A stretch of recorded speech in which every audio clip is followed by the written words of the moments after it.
कृष्ण द्वादश नाम स्तोत्रम्। श्रीकृष्ण उवाच किं ते नाम सहस्रेण विज्ञातेन तवार्जुन तानि नामानि विज्ञाय नरः पापैः प्रमुच्यते। प्रथमं तु हरिं विन्ध्यात् द्वितीयं केशवं तथा तृतीयं पद्मनाभं च चतुर्थं ब्राह्मणं स्मरेत् पंचमं वेदगर्भं तु षष्ठं च मधुसूदनं सप्तमं वासुदेवं च वराहं चाष्टमं तथा नवमं पुण्डरीकाक्षं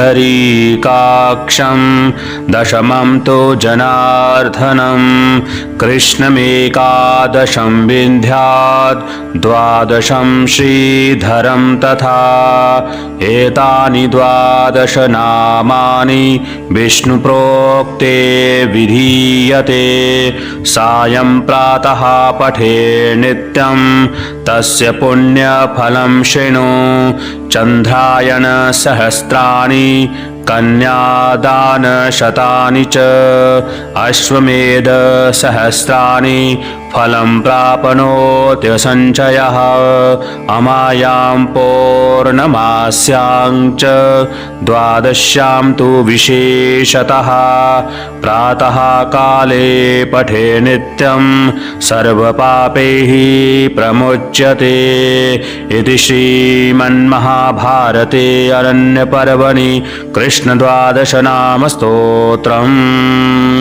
श्रीकृष्ण उवाच किं ते नाम सहस्रेण विज्ञातेन तवार्जुन तानि नामानि विज्ञाय नरः पापैः प्रमुच्यते। प्रथमं तु हरिं विन्ध्यात् द्वितीयं केशवं तथा तृतीयं पद्मनाभं च चतुर्थं ब्राह्मणं स्मरेत् पंचमं वेदगर्भं तु षष्ठं च मधुसूदनं सप्तमं वासुदेवं च वराहं चाष्टमं तथा नवमं पुण्डरीकाक्षं दशमं तु जनार्दनं कृष्णमेकादशं विन्ध्यात् द्वादशं श्रीधरं तथा एतानि द्वादश नामानि विष्णुप्रोक्ते विधीयते। सायं प्रातः पठे नित्यं तस्य पुण्यफलं शृणु। चन्द्रायण सहस्राणि कन्यादानशतानि च अश्वमेध सहस्राणि फलं प्राप्नोति संचयः। अमायां पौर्णमास्यां च द्वादश्यां तु विशेषतः प्रातः काले पठे नित्यं सर्वपापैः प्रमुच्यते। इति श्रीमन्महाभारते अरण्यपर्वणि कृष्णद्वादश नाम स्तोत्रम्। श्रीकृष्ण उवाच किं ते नाम सहस्रेण विज्ञातेन तवार्जुन तानि नामानि विज्ञाय नरः पापैः प्रमुच्यते। प्रथमं तु हरिं विन्ध्यात् द्वितीयं केशवं तथा तृतीयं पद्मनाभं च चतुर्थं ब्राह्मणं स्मरेत् पंचमं वेदगर्भं तु षष्ठं च मधुसूदनं सप्तमं वासुदेवं च वराहं चाष्टमं तथा नवमं पुण्डरीकाक्षं दशमं तु जनार्दनं कृष्णमेकादशं विन्ध्यात् द्वादशं श्रीधरं तथा एतानि द्वादश नामानि विष्णुप्रोक्ते विधीयते सायं प्रातः पठे नित्यं तस्य पुण्यफलं शृणु चन्द्रायण सहस्राणि कन्यादानशतानि च अश्वमेध सहस्राणि फलं प्राप्नोत्यसञ्चयः अमायां पौर्णमास्यां च द्वादश्यां तु विशेषतः प्रातः काले पठे नित्यं सर्वपापैः प्रमुच्यते इति श्रीमन्महाभारते अरण्यपर्वणि कृष्णद्वादशनामस्तोत्रम्।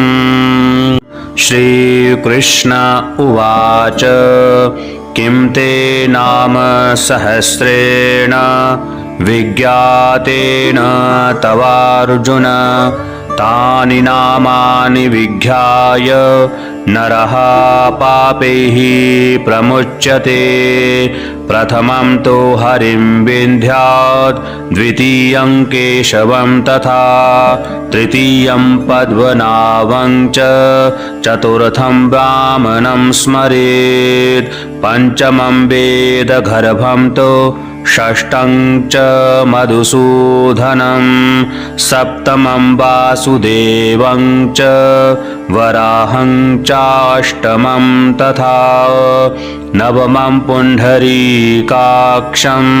दशमं तु जनार्दनं कृष्णमेकादशं विन्ध्यात् द्वादशं श्रीधरं तथा एतानि द्वादश नामानि विष्णुप्रोक्ते विधीयते सायं प्रातः पठे नित्यं तस्य पुण्यफलं शृणु चन्द्रायण सहस्राणि कन्यादानशतानि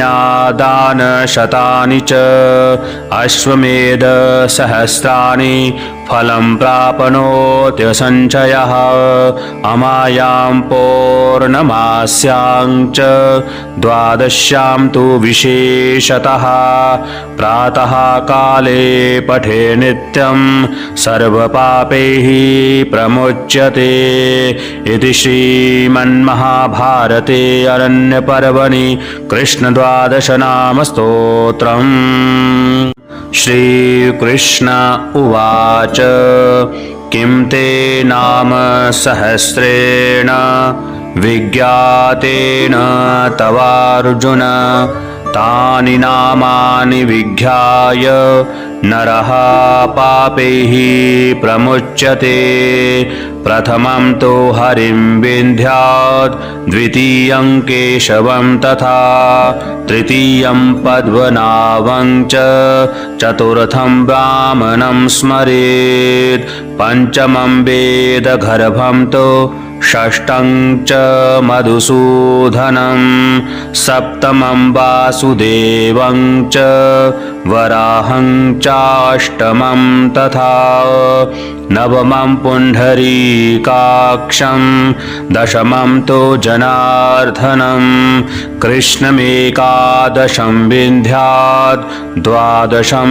श्रीधरं तथा एतानि द्वादश नामानि विष्णुप्रोक्ते विधीयते सायं प्रातः पठे नित्यं तस्य पुण्यफलं शृणु चन्द्रायण सहस्राणि कन्यादानशतानि च अश्वमेध सहस्राणि फलं प्राप्नोत्यसञ्चयः अमायां पौर्णमास्यां च द्वादश्यां तु विशेषतः प्रातः काले पठे नित्यं सर्वपापैः प्रमुच्यते इति श्रीमन्महाभारते अरण्यपर्वणि कृष्णद्वादशनामस्तोत्रम्।